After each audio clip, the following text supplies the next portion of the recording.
and it's a very huge pleasure to have this rare privilege of interacting and engaging with young people. I bring you greetings from SDSN Youth.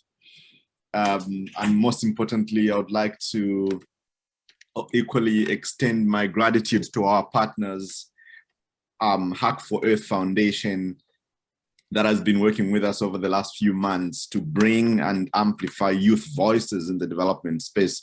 But most importantly, to give young people a platform to hack and co-create solutions for sustainable development. And we're very excited to be partnering with you. I'm also very excited to Victor and the team that have been orchestrating this process over the last few months. I believe the wheels started turning way back before we came to what we are seeing today as a very incredible event. I want to just emphasize a couple of points about youth development, specifically in the context of the different headwinds that we are faced with. On the other front, we are faced with the climate crisis, which is affecting young people in so many different ways. We are seeing droughts, which is making agriculture innovations by young people very challenging. When you go on the other side, we are seeing floods affecting young entrepreneurs in Bangladesh. When you go to Malawi and my home country, Zambia, you see, droughts that have over the years affected the productivity of young entrepreneurs. But as we are confronted with climate change, we are seeing that biodiversity loss is becoming another great challenge.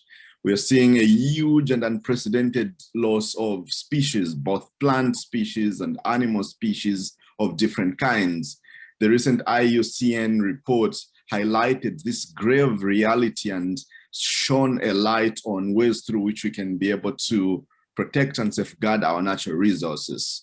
Because when you go back to the SDGs, we cannot achieve any of the sustainable development goals if we do not take care of the biosphere.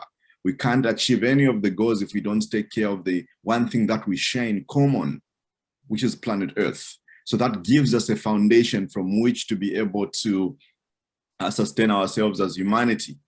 But also we are confronted with huge zoonoses and pandemics, from the COVID-19 to other viral diseases like HIV and AIDS. We are equally confronted with poor access to comprehensive sexuality education by young people in different parts of the world. We are seeing huge rates of challenges from the health and reproductive health side, which young people are facing. But also we are seeing this huge challenge of the invisible health conditions, which is mental health challenges. And we are seeing that the pandemic has even exacerbated these challenges among the youth constituencies around the world. But we are also seeing challenges of disinclusion of young people in political spaces, disinclusion of young people in development spaces. So these are all the tectonic plates that we are seeing sliding in different areas.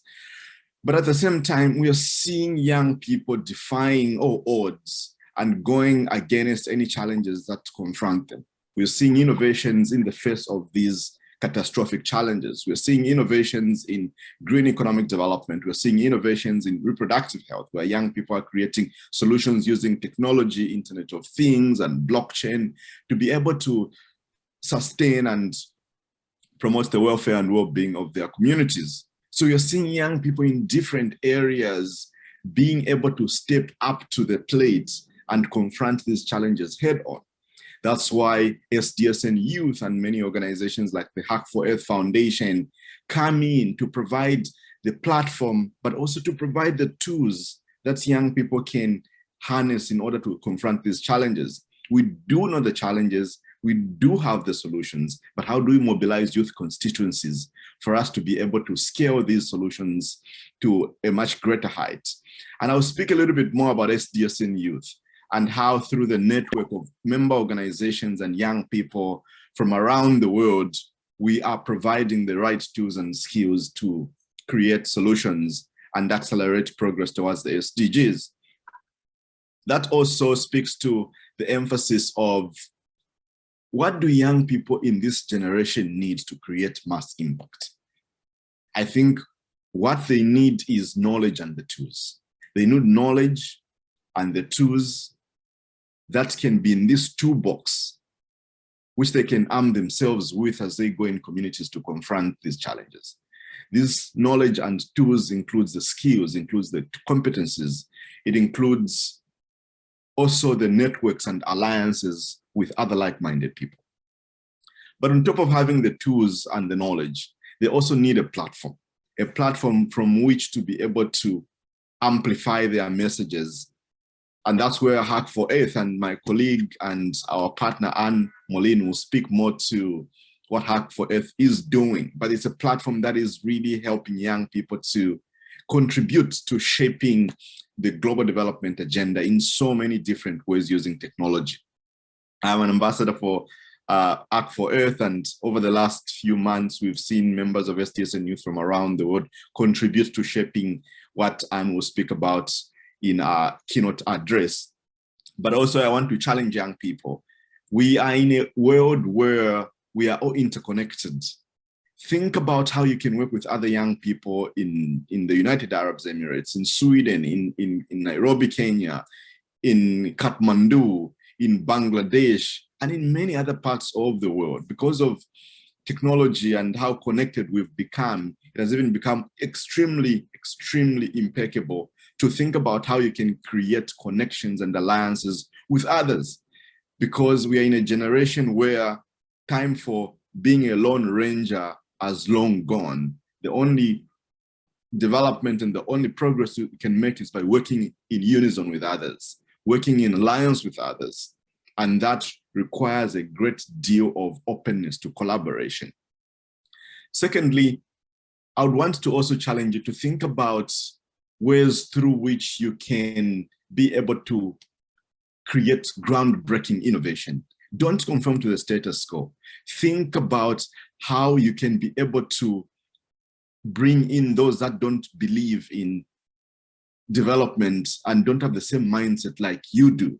Think about people in your communities that haven't had knowledge and access to training on, say, climate change or diversity. Think about other means through which you can reach the last mile. And that calls for collaboration and alliance building with others. But most importantly, think about how you can build new skills. What competencies do you see lacking within yourself that you can build within yourself? What competencies and skills can you leverage from other organizations near where you are? Reach out to other people, reach out to other organizations, and continuously seek to equip this toolbox of yours with the right knowledge, the right tools, the right networks, and the right connections, but also the right skill sets that can allow you to even be more successful in whatever you do. And in summary, I want to assure you that we are here for you. We're here to support you. We are here to make sure that you're successful, and we'll do that. We'll commit to our mission of being present as we help you accelerate solutions for sustainable development. This is not an academic exercise. This is a process that means transformation for people that are suffering and going through great challenges. And we take this seriously.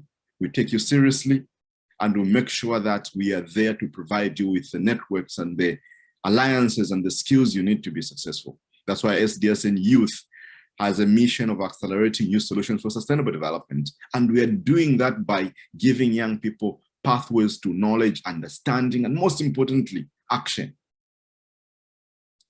So I challenge you to continue being action-oriented in whatever you do, but be open-minded to creating alliances, be open-minded to creating partnerships, and realize that we can only achieve progress at scale if we can create alliances and not conform to the status quo or the business as usual. And we are here to be there and give you the much needed support that you desire. And in this decade of action, where biodiversity and ecosystem restoration is at the pinnacle of development, we want to make sure that whatever we do in our own personal lives and in our community lives, we prioritize restoration of nature, restoration of our breaking ecological systems, but everything should begin small. and gradually improve and create something that can solve the problems of millions and millions of people. And in summary, I want to reiterate that we shall be there to give you the support that you need, and we shall take you seriously, and we shall introduce you to the right people, and we shall make sure that we are there to give you the much needed support. But most importantly, and as I close, think as yourself as an instrument of change. Think as yourself as a vehicle that is going to create change for other people. And if change begins with you, you have to equip yourself with the right tools, the right skills, the right networks, and the right connections necessary to create impact, meaningful impact in your community.